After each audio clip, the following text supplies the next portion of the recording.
ingkang badhe kula unjukaken kathokipun Bapak. Basa ora pethoke gayane basa. Badhe kula unjukaken ngersanipun Bapak Semar. Bab apa? Ngaten Bapak. Ingkang sepisan sewu-sewu kalapatanipun ingkang putra diagung pangaksami dene kula mboten ngaturaken tata upacara ning kaprajan. Dateng Bapak Semar upamiya ai. Upamiya Bapak menika rawuh menika kula ngertos badhe rawuhipun tabuh pinten kula badhe nyawisaken bandosa.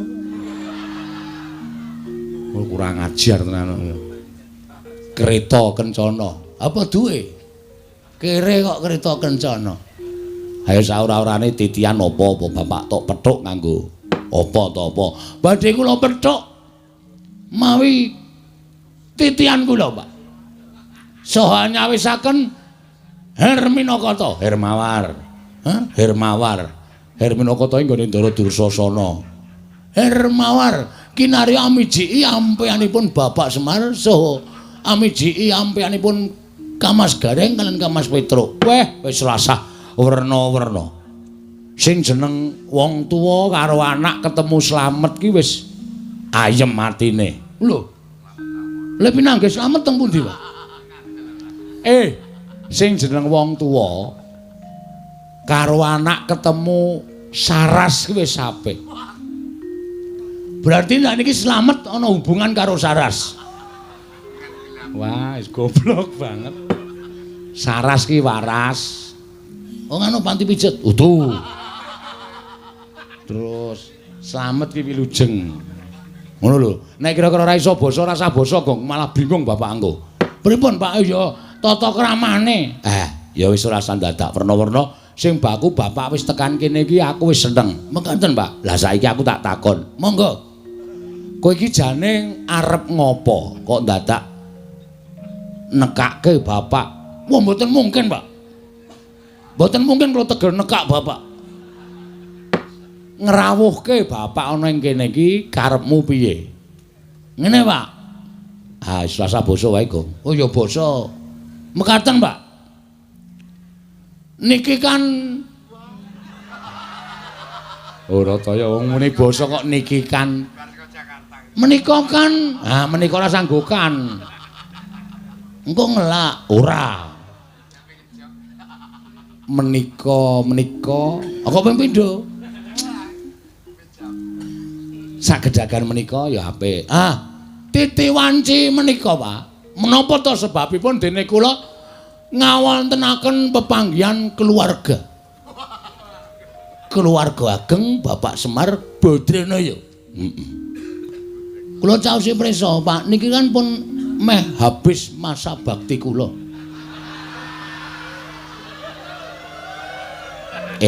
Ngono. Nggih, Pak. Ning kanyata, kira-kira sasi November niku pun entek, Pak. Pun telas masa bakti kula. Lek kula udu penemu uron dateng pembangunan padusunan Prengapus mriki. Lah terus niat kula niku ajeng neruske perjuangan kula, Pak. Perjuanganmu ing babagan anggen kula ngesuwi para kawula sak padukuhan ing Prengapus. Menika badhe kula terasaken namung keramikipun dereng gadah, Pak. Terasaken bangun teras terusaken dipun terusaken krana sakathahing para masyarakat kawula sak padukuhan Prengapus menika kanyata menika tasih setuju menawi kula menika tetep madheg minangka dadi kamituaning padukuhan Prengapus. Ketitik kula niku mboten wonten mungsuhe, Pak. Iya. Niki sing kula pacak dadi mungsuh kula bojo kula, Pak. Oh iya. Supaya sah ing samukawisipun. Iki tegese lemu mranata para kawula kuwi apik, ngono, becik. Dasare kowe ya srawung karo masyarakatmu srawung kawu-kawulamu. Ya dah, nggih Pak. Ning nggon tata cara apa wae kerepotaning masyarakat kowe teka. Ana ing kabagyaning masyarakat kowe teka. Masyarakat kesusahan kowe ngetok, masyarakat padha seneng kowe ya ngetok.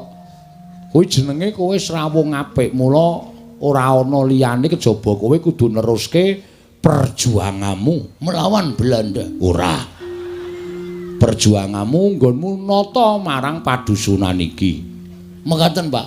Nah,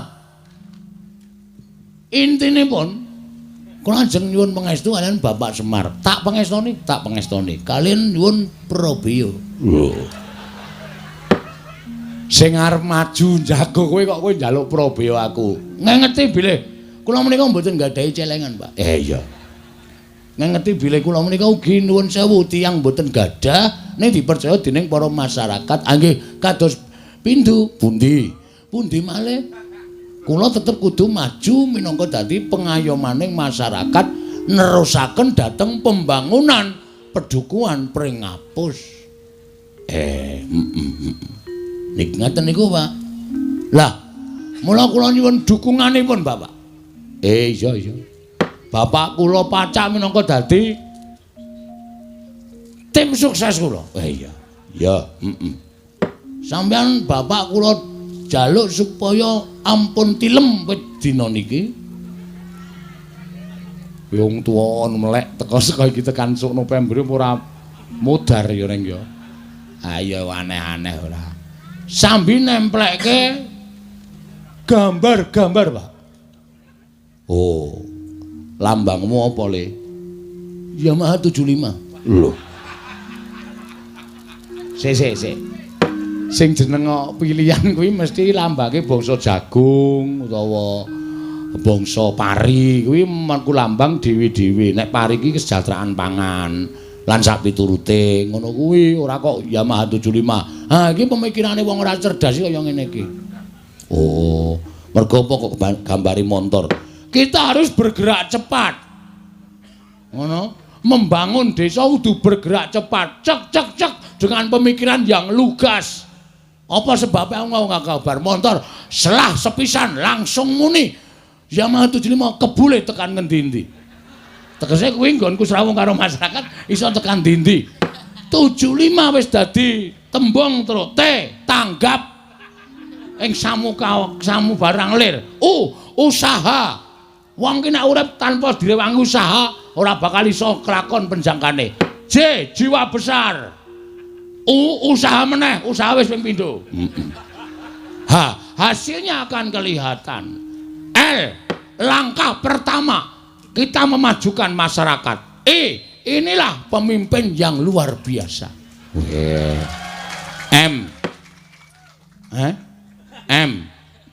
Prei. Loh, prei piye maksude?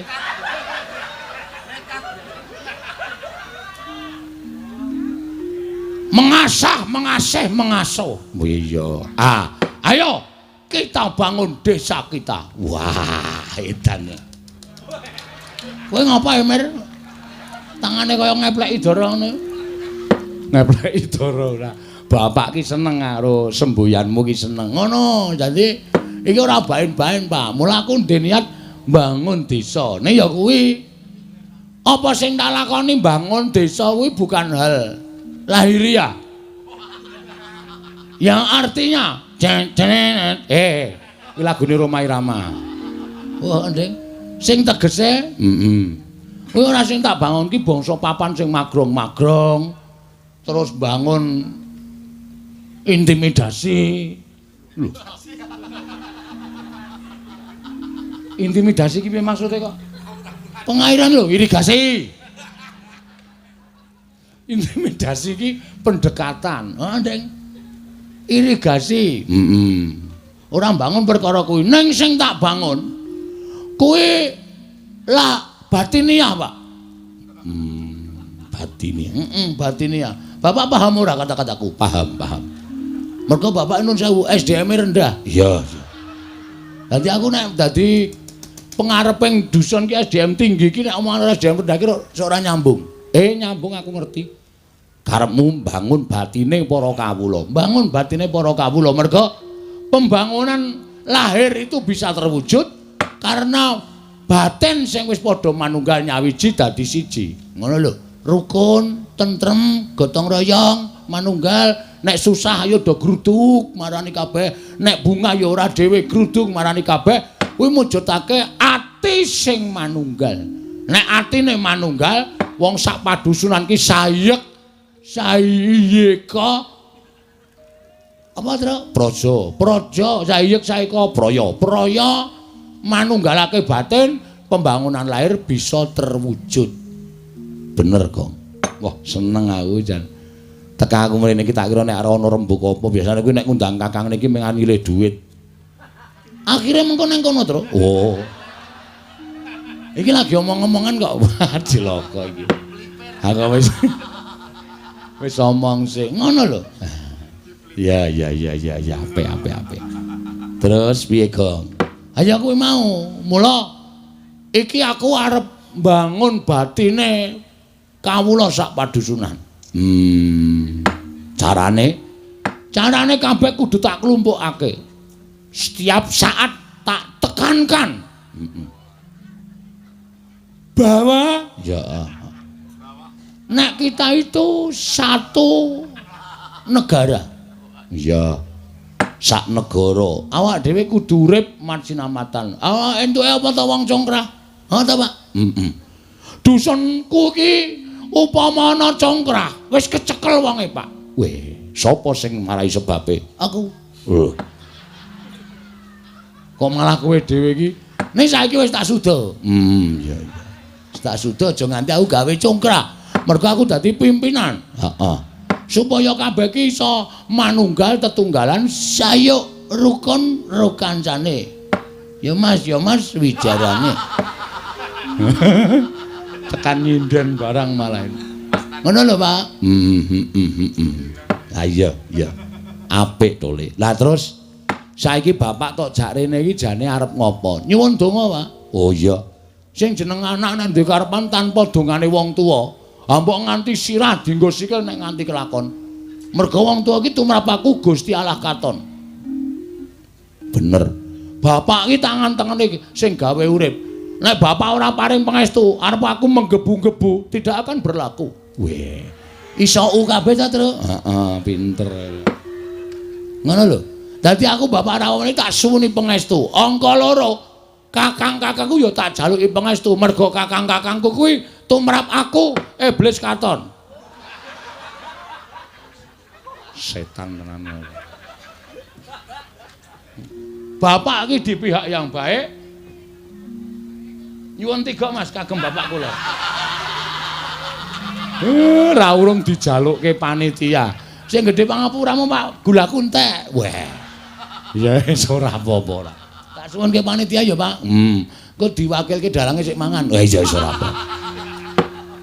Ora apa-apa dole. Ngono lho.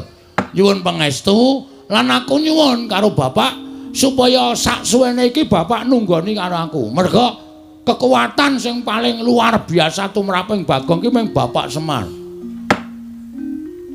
Syukur nek kowe isih percaya karo aku. Lah kok arep percaya sapa? Wong bapak ki bapakku. Iya. Ngono. Sak ngendikane bapak arep tak estokke. Sak dawuhe bapak arep tak estokke. Aku tok kon ngopo, Pak? Biar dek zaman pertama aku nyalon dukuh pring apus, tok kon kungkum. Aku ya nglakoni 40 dina 40 bengi. Kowe dawuh karo aku, wong prihatin ki ora njaluk karo sing mbau reksa. Wong prihatin ki ora njaluk karo sing tunggu kali, karo sing tunggu guwa. Ning golek papan sing sepi sepen kuwi supaya eling karo kelakuane sing biyen, resik jiwa lan batine. Aja nganti tumindak dosa, nyuwun pangapura marang ngersaning Gusti lan nyuwun supaya diilangi dosa-dosane sarana awake dhewe nglarani awake dhewe. Satata wong papa utawa sebut tapa. Wah. Kok mletik ya. Ha iya. Iso ngartekke kaya ngono.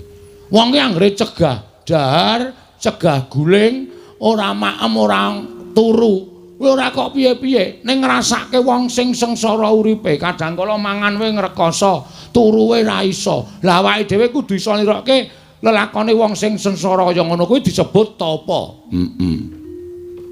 Neng kali lakoni wiritan. Iya. Ngono Pak. Terus aku dikon petruk. Kon ngebleng ning jero kamar. 30 dina 30 bengi. Kuat kok kowe kaya. Kuat, lulus. Wedian. Ampuh kowe. Heeh. Dhewe karo bojoku. Wah. Aku ngebleng bojoku mbligung. Ora ana empere kaya ngene. Ora pas kok ya. Ora ana kegiatan ning jero. Tingak-tingu arep ngapa iki? Iya, terus ya meng gareng sing kurang ajar. Lah piye to? Sing terakhir aku kon turu ning sarean. Sareane siji. Heeh. Oleh turu ning sarean kene iki sarean leluhur. Tak turani 3 dina. Bareng tak genaki juru kuncine iki ming sarean genjik. Wow. Mula kok blas ora ngrimpeni. Arep tak apusi setan ora.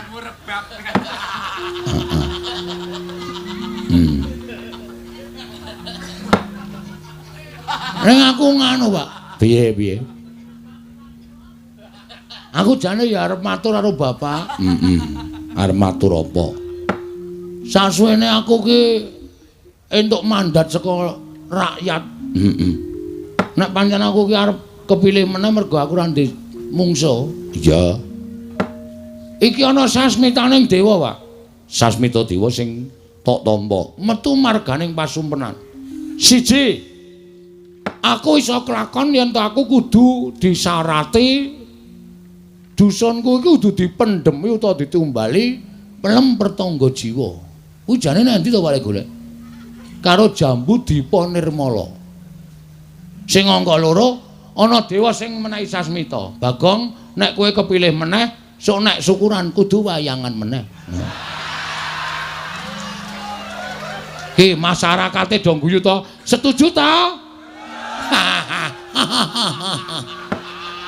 Provokator kuwi jenenge. Konjur sing ditanding kok masyarakate. Amen ra apa-apa nek ora ngono ndak ora sida. Iya. Ha kuwi pertangga jiwa Jambu Dipa Nirmala iki jane sapa to, Pak?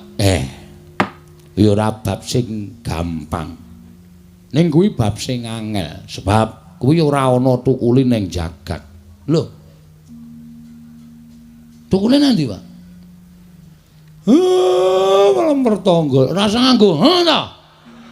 Marai arep watok aku iki. Semar iki pancen ngene iki. Ngandel ora? Sing jeneng. Kok jeleng ora? Semar iki ya entuk kleru. Wong MC-ne mau ya kleru. Harmoni mugi-mugi kok mugi-mudi. Mergo ketrikel lilate. Nah, mesti kleru mugi-mudi. Wis kebacut seru. Ha iya.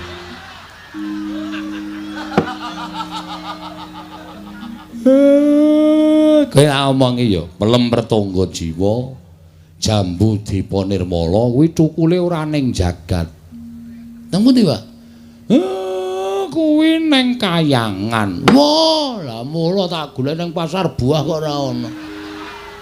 Anggere bakul tak takoni tumbas pelem pertangga jiwa mboten nonton Jambu Dipa Nirmala mboten nonton sak pasar kempot tak goleki ora ana. Lah kuwi sing angel ning kono kuwi. Sing angel ning kono kuwi. Sebab kuwi sing duwe dewa, tur kuwi pangdaharaning para dewa. Mula dewa ki ora daharwa ing dami, daharane saben dina ya pelem pertangga jiwa Jambu Dipa Nirmala unjukane tirta amerta. Kuwi dewa. Lah saiki tak takoni kowe, Pak. Nek kowe ora iso jawab, aku le nyebut bapak cukup tekan semene mir. Waduh kok balik meneh. Konjur mir meneh. Wis ben ra apa-apa. Piye?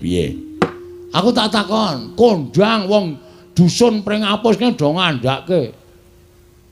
Bagong wae pengarepe, Bagong wae pemimpine. Mergo kae anak Semar. Semar iki dewa. Asline ora, Pak. Pak, asline kowe dewa apa ora? Apa mung gedhe tur dawa tok? Ora dewa asli. Tak omongi kuwi mbiyen crita mbiyen. Nek wong sing percaya ya monggo, nek ora aku ya ora apa-apa. Ha iki sing takon anakmu Anakmu kudu ngerti kenyataane. Nek nganti anakmu ditakoni masyarakat, Pak Bagong, napa sampeyan iku anak dewa? Apa aku muni ya mbuh ngono?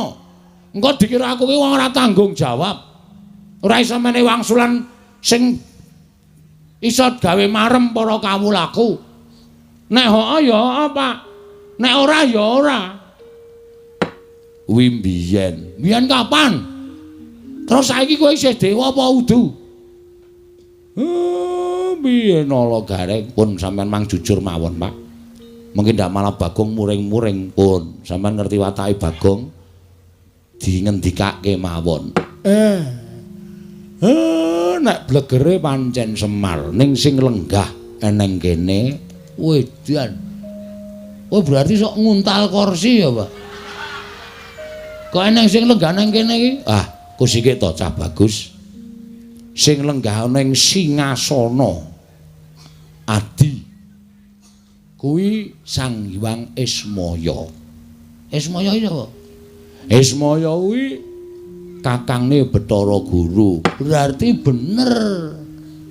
Kawula nek do omong Bagong ki aja sepelek karo wong kaya ngono kae cah pinter ming ora ketok mergo kae anak dewa, anake Sang Hyang Ismaya sing menjalma dadi titah swantah. Wah, seneng aku, Pak. Dadi ternyata asli to, Pak. Aku lagi ngerti mbuktekke nyatake matur dhewe karo Bapak ya bengi iki lho, Pak. Iya, pancen bener. Ning kuwi rak wis mangabad-abad kepungkur. Nek aku dunekke dewa, aku moh wong jejerku ki mung menungsa. Aku moh nek dunekke dewa.